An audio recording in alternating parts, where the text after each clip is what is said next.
Cara, o que o Inter tá fazendo. bom, hein? O Vaguinha que entrou tá na o empresa Wagner. faz um ano. É um trechinho. O que ele envelheceu, o que o Inter fez, ele envelhecer em um ano, Olha cara. os olhos arregalados. Vamos ouvir trecho da fala do Vaguinha. Assustei ontem. agora. Eu demitiria o Ramon Dias e o Emiliano.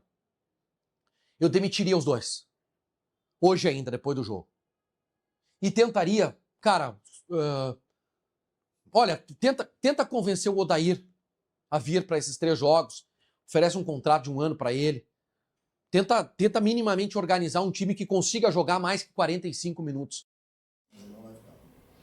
Bom, o Vaguinha demitiria os técnicos Dias. Há algum tempo, né, Jason? A gente vem falando, não chega no final do campeonato.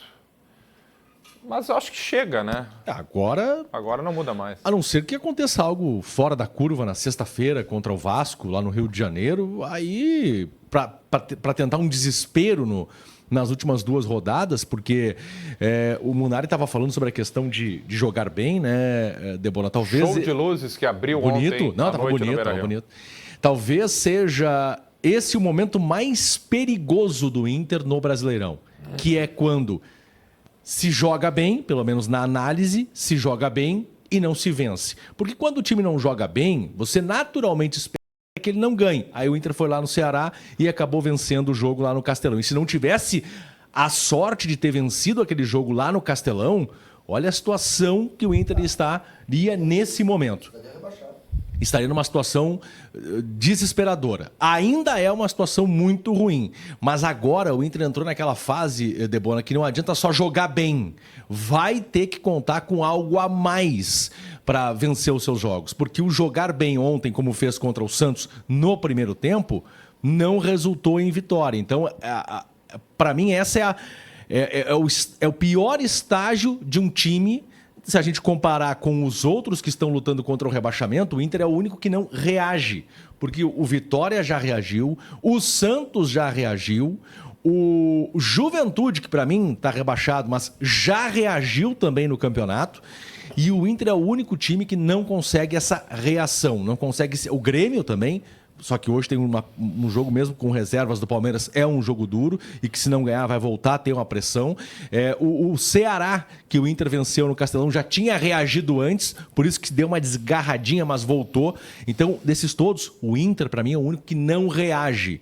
E por não reagir, ficou para trás e por agora estar jogando bem ou dando a impressão de que está jogando bem e não está vencendo, a situação ela é pior ainda, é muito pior. A gente já vê manifestações aqui no nosso chat. Eu estou percebendo um teor aqui não de jogar toalha, e nem deve, né? Não. Mas de um Inter que foi bem ontem, é o que diz aqui o... Deixa eu pegar aqui o Luiz Carlos. Tivemos 24 arremates no gol contra 4 do Santos. Falta finalização, falta acabamento, né? 14 no primeiro tempo, 10 de dentro da área, o Santos não chutou a gol no primeiro tempo. E o Max Silva já projeta Ricardo Matias e Carboneiro contra o Vasco, né? Uma mudança. Mas aí tu tiraria o Vitinho. O Vitinho não jogou mal. É isso que eu tô dizendo. Eles vão ter que mexer de novo. Eles vão ter que mexer na estrutura de novo. Por isso que eu não Tirar tenho... os 3 volantes, botar... Eu não sei. Pra voltar o Carboneiro, eu teria que mexer na estrutura. Eu não sei se eu voltaria. Sabe, é difícil. É que o jogo é de desespero pro Vasco. Sabe quando também. O Vasco tem 5 derrotas. O Inter ultrapassa o Vasco se ganhar na sexta-feira. O Carboneiro ontem ele fez falta pra entrar no decorrer do jogo, porque faltaram peças pra entrar no segundo tempo. O Gustavo Prado, pelo amor de Deus, né, gente? Quem pede o Gustavo Prado... O Gustavo Prado não joga absolutamente nada. Vamos parar com essa loucura aí de achar que o Prado é jogador pra resolver o problema do Inter. Vamos olhar um pouquinho pro campo e parar de defender só tese de que tem que usar a base, quando é bom. O Matias tem que jogar, porque o Matias é bom. O Prado não joga nada. Vamos parar com essa loucura aí, não joga absolutamente nada o Gustavo Prado. Também não vi nada nele. E sobre o Vaguinha, meu amigo Vaguinha, espero que ele esteja descansando, porque o sujeito pediu o Odair Helma, ter saudade do Odair. Olha, tu sentia saudade do Abel Braga, do Muricy Ramalho, né, de grandes treinadores, até o Tite, que ganhou a Sul-Americana. Agora sentir saudade do... Não, porque o Tite ganhou a Sul-Americana faz mais tempo. Agora sentir saudade do Odair Helma, Vaguinha, pelo amor de Deus, cara. Olha, é um troço assim... O de acesso do Atlético pediu mais 5 anos de contrato com o Furacão. Não, o o Atlético, é sempre bom lembrar, né? Pra gente falar sobre... Já que tá começando a surgir esse nome do Odair aí, talvez... Não, mas não tá surgindo. Não, já tinham falado antes o Léo Oliveira deu uma informação que dentro do Inter... Ele é um treinador bem quisto dentro do clube, sempre foi, bem quisto pelas pessoas, mas, por exemplo, o Atlético Paranaense passou dificuldade pra subir e o Atlético Paranaense é time de Série B com um orçamento de Série A. O Viveiros, que era o jogador do centroavante do Atlético Nacional, que jogava Libertadores, fez gol... Um monte de time, eles pagaram $5 milhões para contratar o jogador. O Atlético Paranaense na Série B fez isso, gente. E com esse orçamento, com esse time, ele sofreu pra... Vamos parar com essa loucura de Odair Helman, pelo amor de Deus, gente. Mas, enfim, falando do jogo de ontem, funcionou muito bem a ideia inicial. Ontem, depois a gente vai falar um pouco mais na análise, né? Mas jogou com o Thiago Maia de primeiro volante, com o Bruno Gomes e o Alan Rodrigues ao lado deles, o Alan Patrick de 10 e a dupla de ataque na frente. O Thiago Maia fez um bom jogo. E assim que o Thiago Maia viu o melhor momento da carreira, né, naquele Flamengo do Dorival, campeão da Libertadores, ele era o primeiro volante de um losango, então com 2 caras do lado que ajudam ele conseguiu jogar. O Inter no primeiro tempo tem o gol, tem uma bola no travessão do Vitinho, uma bola na trave do Alan Patrick, o Borré perde 3 gols. Então, assim, o Inter domina o jogo, o Santos não chuta no gol no primeiro tempo. E mesmo no segundo, quando o Inter baixou o ritmo, ainda assim o Inter teve 10 finalizações no segundo tempo, o Santos teve 4 e assim... Não teve o mesmo volume, mas aí entra o problema de quando tem que trocar. Por isso eu digo, a volta do Carboneiro, se tu tem o Carboneiro ontem pra entrar no jogo, é outra coisa que entrar o Gustavo Prado. Eu acho que faltou isso. Mas ontem eu tiro dos treinadores. Eu dei um pau neles depois do Ceará, contra o Ceará foi ridículo.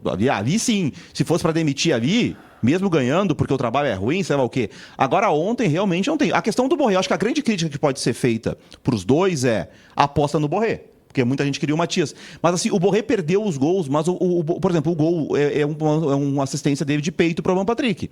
Ele participou do jogo. Só que ele erra os gols, ele tá numa fase terrível. Ele é inimigo do gol. Ele é inimigo do gol, eu concordo. Só que eu não sei se, por exemplo, se o Matias tivesse começado o jogo, se o Matias teria gerado o volume que o Inter gerou, entende? Se a bola cai no Matias, ele faz o gol. Mas não sei se ela cairia nele. Por que você acha que ele faz o gol? Porque ele é bom finalizador. Ele finaliza bem. Só que ele não sei se ele conseguiu. Por exemplo, quando o Matias entrou, o Matias não conseguiu ter nenhuma jogada assim. Não. Mas assim, eu escalaria o Matias, tá? Não teve chance nenhuma. Mas o Borré tá numa fase terrível, gente. As coisas não estão dando certo. Mas, por exemplo, essa jogada é uma jogada dele, que ele cruza e tal. O gol é uma assistência esse lance é muito parecido com o lance que o Valencia perde contra o Fluminense, lembra? Na Libertadores. Sim. É parecido. Aí a gente vê o Alan Rodrigues, que começou jogando pela esquerda, mas se movimentou bastante. O Alan Rodrigues deu uma vitalidade para esse meio campo do Inter. Ontem foi esse lance aí que o Borré não podia perder. Aí adianta demais a bola. Ó. E o outro que ele finaliza mal, fraquinho também, né? Ontem é um jogo que a gente não fala... O outro cara chega junto. O gol da esquerda. O goleiro foi bem nessa aí. Esse é um jogo que a gente não fala... o Vitinho, esse gol o Vitinho erra. Então, olha, estão vendo aí 6 chances de gol no primeiro tempo, claras. A gente não fala em apatia, a gente não fala em desorganização, muito pelo contrário, né? Ontem o Inter teve tudo de positivo que um time que precisa ganhar, precisa ter no primeiro tempo. Teve volume, teve aplicação, teve intensidade, teve oportunidade criada.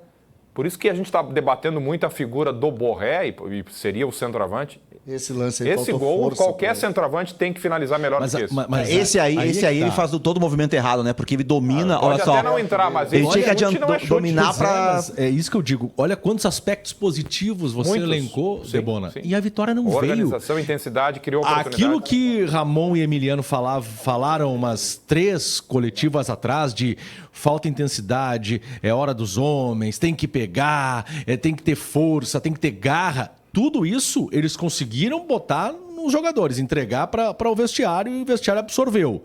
Só que agora, meu amigo, agora a bola tá batendo na trave, agora a ansiedade tá atrapalhando. Por isso que eu digo que esse é o momento mais perigoso do Inter na temporada. É o momento onde ele pega um Santos e joga melhor que o Santos e não ganha o jogo. Então, por isso, o alerta tem que estar ligado. Um aspecto importante, do lado bom, é que o Inter fez 5 pontos nos últimos 3 jogos, né? Ele não perde. O detalhe é que a vitória que vem contra o Ceará é contra o adversário que jogou com 1 a menos desde os 5 minutos do primeiro tempo. Claro. Né? Então, vamos lá para a nossa interatividade aqui, ó, que é exatamente o que diz aqui o Eduardo. O Inter fez 5 pontos nos últimos 3 jogos. O Diogo Garbim diz que o Odair Helman fez mais que todos os técnicos que vieram depois. E Perfeito o comentário. Isso é o apequenamento Munari. do Inter. Eu tô te elogiando. O torcedor aqui, ó. gostar do Odair Hellmann, se abraçar no Odair Hellmann, é um apequenamento do Inter nos últimos anos. Eu lembro como é que o Inter jogava fora de casa com o Odair Hellmann? Lembram?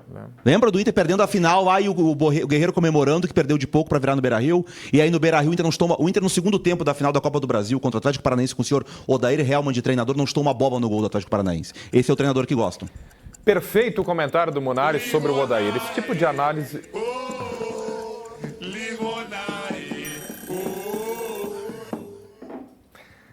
Esse tipo de análise do Vaguinha foi de quem só viu o resultado final, não acompanhou a campanha do Atlético. Só falta pedirem o do Coxa também, que é o... Então pede o do Coxa, que fez mais com menos.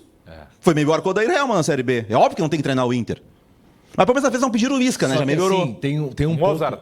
Tem um ponto importante aí, Debona, que envolve... Joga por música, o Nesses Mozart. últimos 3 jogos, o Inter tem 2 fora de casa. Vamos analisar a tabela, faltam 3 rodadas e a gente vai isso. conferir agora. Então, vamos lá. Quem é que tem a tabela mais difícil até 7 de dezembro? CCD, olha a tabela aí do Vasco, do Ceará, do Inter, do Vitória e do Santos. E quem é que tem a mais difícil aí? O Ceará, né?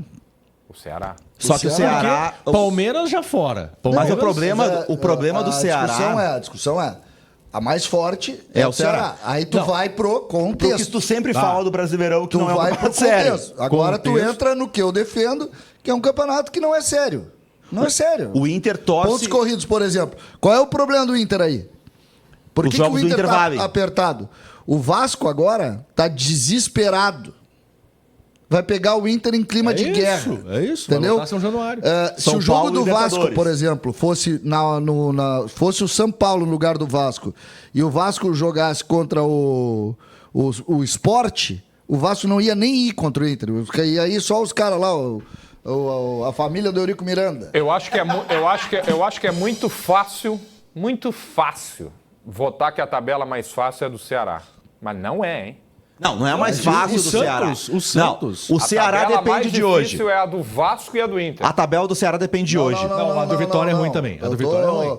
Eu concordo que a do Vasco... O Vasco tem uma situação que ele tá... O campeonato vai terminar hoje, vocês estão ligados, né? Não, aí é que tá. Se o campeonato terminar hoje, a tabela do Ceará passa a ser não tão difícil. Exatamente. Porque tu pega o Flamengo Mas é que eu campeão acho e o Palmeiras que fora. Eu acho que termina hoje. Eu acho que não termina hoje. Que o Galo ganha. O Galo não perde. Eu acho que o Galo não perde pro Flamengo e acho que o jogo do Grêmio não é jogado.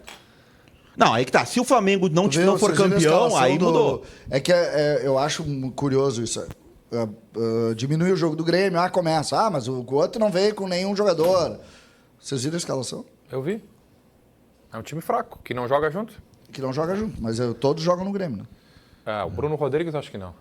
Aqui, Quem? ó, O Bruno Rodrigues joga também. O Santos tem uma chance de fazer 6 pontos. Tá? Não, o Santos foi o 9, último dessa concordo. lista e é o que tem mais chance de escapar. Mas nas 2 próximas rodadas, se a gente pegar, quem tem chance de fazer 6 pontos é o Santos, O Santos vai fazer 9. é o Vitória. E tem o Cruzeiro na última rodada. Sabe o que E- acontece? e deu, cara. Sabe O o que Inter não acontece? faz 6 pontos. Sabe o que Tem que uma acontece? questão, né? O jogo da vida do Inter, tá? Os 2 jogos são os jogos fora de casa, tá? O próximo jogo do Inter. Se der a lógica aí, o Santos morde 9 pontos, Morde, ou eu 7, acho. tá? Por aí. Ou 7 ou 9. Tá livre. Tá, eu até acho que não faz 9, faz 7. Porque o Santos chora de ruim. Não, é fraco. Tá? Mas vai ter o Ontem, Neymar, né? ontem o treinador, ele fez uma bobagem na escalação. Tu Ele tá mudou louco. todo o time. Tu tá louco, cara. Parecia que ele tava poupando jogadores. Não, Acho que é essa a ideia, porque eles estão apostando nesse trio aqui, ó. Nesse trio final, o Neymar não veio por um desconforto no joelho. Eu fiquei com essa sensação É, também. A não, sensação é que me aqui, deu ó, é que eles estão apostando E aí, nas três aí ele últimas. entrou, tipo, não, esse é o jogo pra perder. Não, é que a questão é a seguinte, é que ele monta um time pra sustentar o Neymar. E ontem ele que se não tinha o Neymar, ele tentou montar um time diferente e errou em tudo, né? Queria Por ter exemplo, o filho do Robinho jogou. Queria ter o voto na enquete. O Inter vai chegar na última rodada ainda ameaçado de queda. Leia-se não ganhar do Vasco ou do São Paulo, né? Sendo muito analista aqui, claro, sem as brincadeiras que eu costumo fazer, e acho que a gente tem que ter muito cuidado com isso, mas nesse momento de tensão, agora eu não posso desfazer a ideia de que o Inter tem 2 jogos fora e se não achar nenhum jogo desses aí, como achou o jogo lá do Ceará, como bem disse o Jason, O Inter não só chega mal aqui, como chega dependendo de resultado. Se der algum azar aí nos resultados... Claro. Porque o que acontece quando tu entra nessa hora... É isso aí. Pode acontecer contigo também. Mas quando tu entra nessa hora, basta um jogo fora do contexto.